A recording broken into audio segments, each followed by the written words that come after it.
Waouh, 16% de rentabilité, ah ouais, en effet, c'est pas mal, hein. C'est pas mal du tout même. C'est même très bien.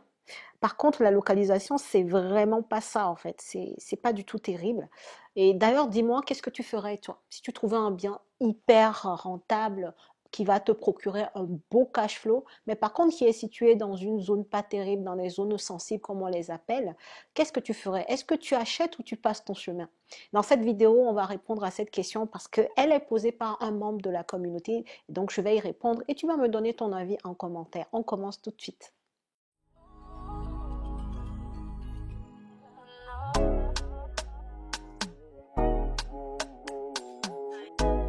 Bonjour à tous et bienvenue sur cette chaîne destinée à l'investissement immobilier.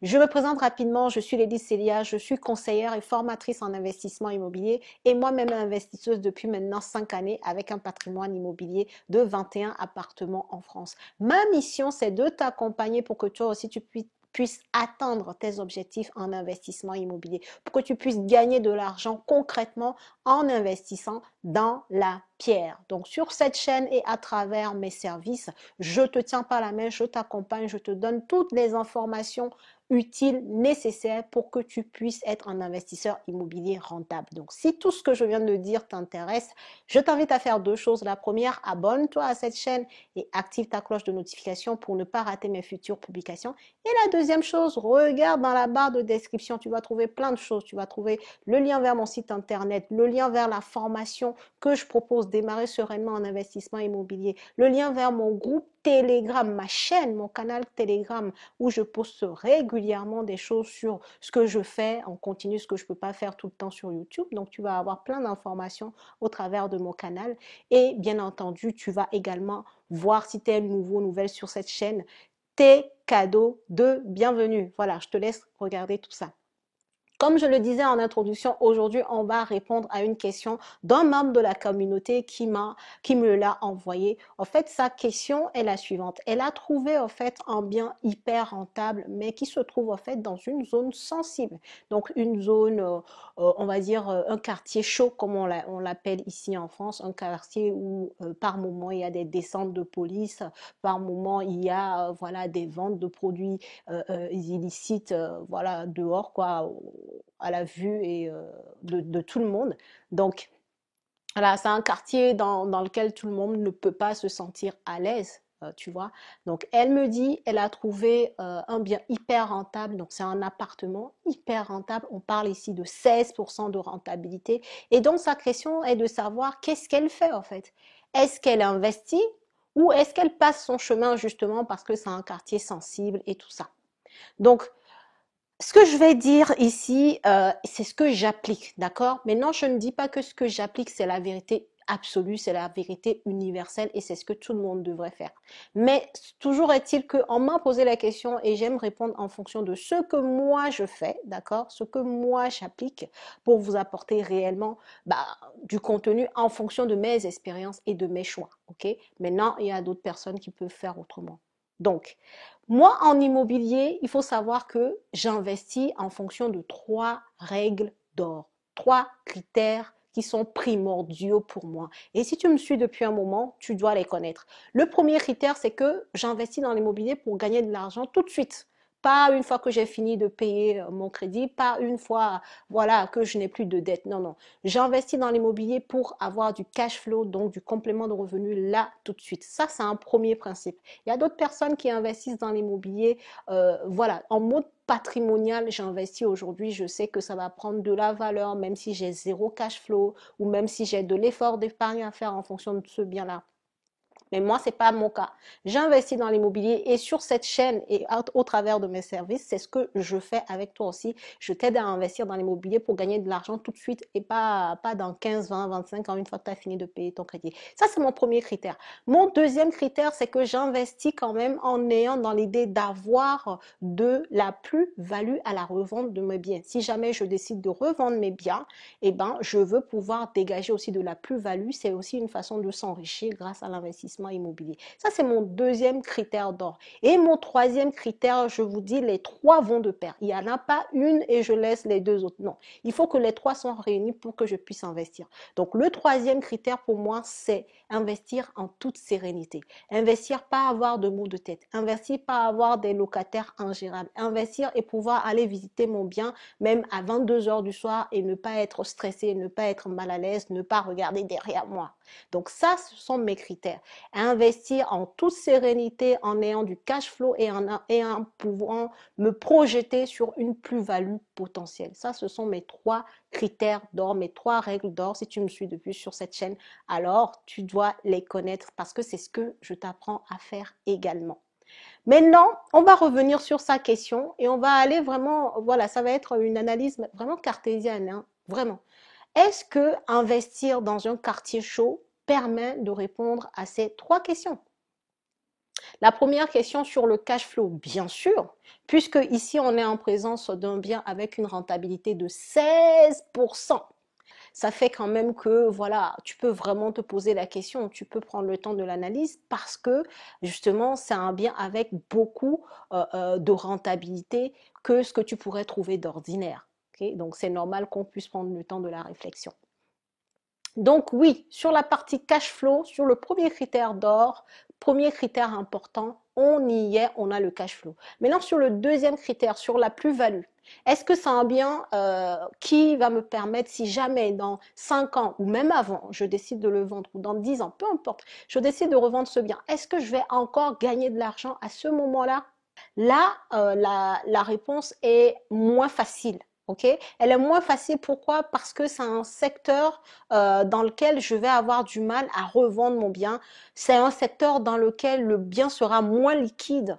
En fait, pour parler clairement, le bien sera moins liquide. Ça veut dire que quand je vais mettre mon bien à la vente, bah, ça ne va pas intéresser tout le monde en fait. Ça va peut-être intéresser certaines personnes qui sont dans le quartier, mais je vais avoir du mal à le vendre et je vais également avoir du mal à vendre à un prix plus important que celui auquel je l'ai acheté. Pourquoi? Parce que c'est un quartier qui ne va pas attirer grand monde en fait.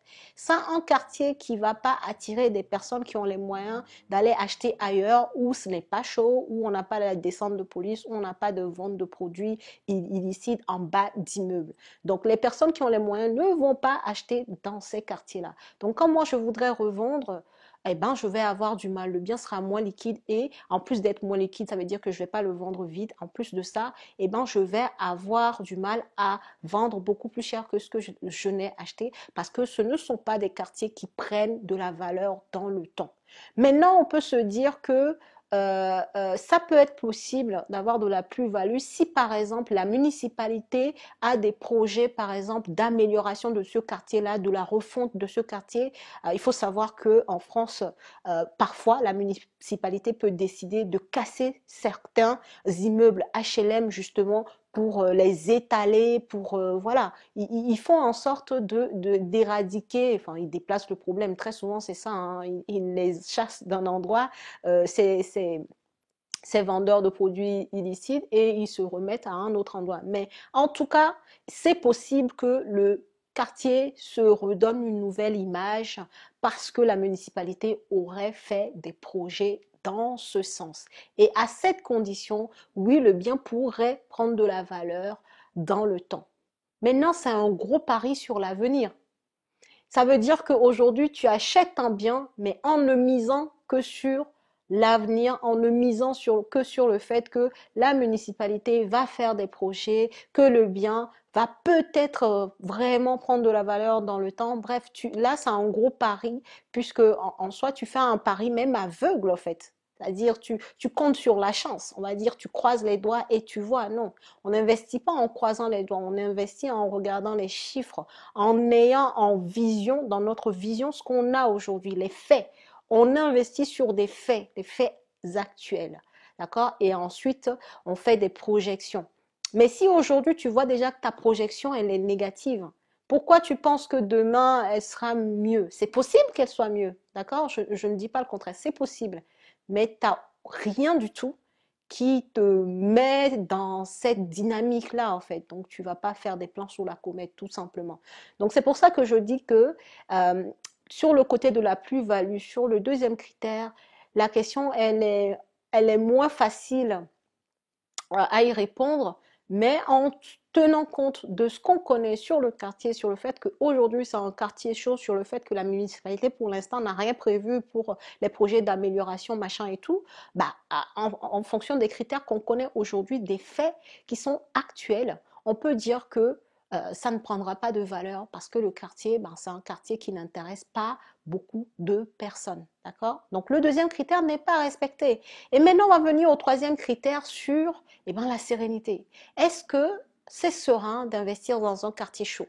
La réponse est non, ce n'est pas serein. Ce n'est pas serein parce que tu as un gros risque d'avoir des locataires d'une certaine catégorie, en fait, des locataires qui ne seront pas faciles à gérer, des locataires qui pourraient peut-être pas te payer ton loyer, des locataires qui consommeraient peut-être. En fait, c'est un risque, hein, c'est pour ça que je rajoute des peut-être, parce que comme je l'ai dit au début, dans ces quartiers-là, tu n'as pas que ce genre de profil, mais tu as une forte probabilité de tomber sur ce genre de profil qui ne nous intéresse pas, nous, investisseurs immobiliers rentables, d'accord, et sereins.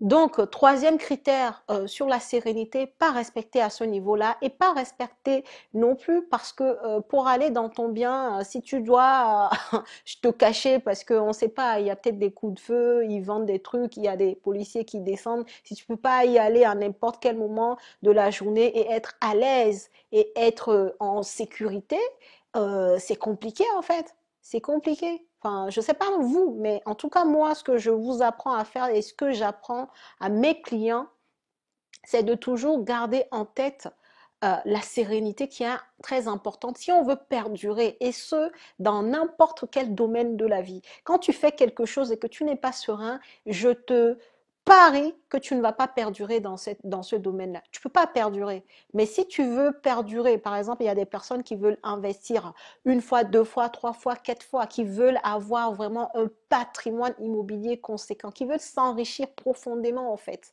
absolument avec l'immobilier. Tu peux pas te permettre de commencer en étant, voilà, en n'étant pas serein en fait. Tu peux pas démarrer comme ça ou même tu peux pas tout simplement aller vers ce profil d'investissement parce que notre maître mot c'est de gagner de l'argent mais être serein pour pouvoir continuer la tête tranquille en fait. Il faut que tu puisses vraiment avoir la tête tranquille, d'accord? Donc il n'y a pas que le cash flow dans l'équation, il y a plusieurs choses, il y a ces trois critères là qui sont très importants.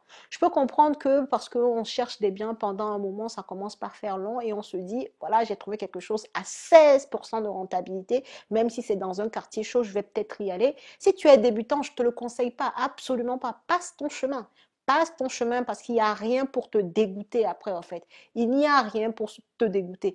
Et autre chose que j'ai oublié de préciser, quand tu investis aussi dans ce genre de quartier-là, on disait tout à l'heure que le cash flow va y être. Mais ça, c'est si tu n'as pas de vacances locatives. Sauf que ce n'est pas impossible que tu en aies, d'accord? La vacance locative, c'est quoi? C'est tout simplement lorsque tu as un locataire qui part et que finalement l'appartement est vide entre deux, quoi, entre la sortie d'un locataire et l'entrée de l'autre. Dans ces quartiers-là, tu peux avoir de la vacance locative si tu veux beaucoup trier tes locataires. Rappelle-toi, je t'ai dit que dans ces quartiers, tu as beaucoup plus de chances de tomber sur des locataires que tu ne veux pas, en fait. Donc, si tu veux vraiment trier, être strict sur le choix de ton locataire, il se peut que dans ces quartiers, tu aies de la vacance locative importante. Donc finalement, ça va venir rogner sur ton cash flow. Donc au final, sur ce genre d'investissement, ok, tu vois 16%, mais il se peut que dans les faits, tu ne sois pas à 16% tous les ans parce que justement, tu vas avoir de la vacance locative puisque c'est un secteur dans lequel tu ne vas pas trouver tout de suite pile poil le type de locataire que tu souhaites. Voilà, moi pour répondre à cette personne de la communauté, si tu es débutant, débutante, c'est non, ne va pas sur ce bien, ça c'est mon avis. Après maintenant, chacun fait comme il veut, on est tous et toutes des grandes personnes, n'est-ce pas? Moi je parle par expérience et par mon expertise en investissement immobilier. Et je sais que la sérénité est une donnée importante pour perdurer. Quand tu veux investir dans l'immobilier, ok, oui, on est à fond sur le cash flow, c'est ce qu'on cherche, mais il n'y a pas que ça. Il faut réellement pouvoir sortir un équilibre en fait entre le temps que tu vas y passer, entre l'argent que tu vas y gagner et entre comment dire ça gentiment, entre les problèmes que tu peux avoir à gérer sur ton bien, quoi, pour pas dire emmerdement. Mais bref, donc il faut toujours essayer d'avoir un équilibre entre ces trois facteurs-là, le temps que tu vas passer sur le bien, l'argent que le bien va te rapporter et aussi, eh ben, le critère emmerdement ou le critère problème que j'ai à gérer sur le bien. Donc quand tu prends ces trois critères, très souvent, ça va te permettre de pouvoir te dire que sur ce bien, je vais y aller et pas, et clairement des biens qui se trouvent dans les quartiers chauds. C'est vrai que l'argent, ça va être bien, mais le temps que tu vas passer pour gérer, ça peut être important et les emmerdements ou les problèmes que tu vas avoir à gérer sur ce genre de biens peuvent être aussi très importants. Voilà, je ne vais pas plus m'étaler que ça. Si la vidéo t'a plu, je t'invite à la liker, à la partager. Commente qu'est-ce que toi tu aurais fait ou qu'est-ce que tu fais déjà. Est-ce que tu as investi dans les quartiers chauds ou est-ce que tu es d'accord avec ce que j'ai dit? Tu es plutôt en mode investisseur rentable mais également serein. Dis-moi tout en commentaire et moi je te dis bonne fin de journée et à la prochaine vidéo.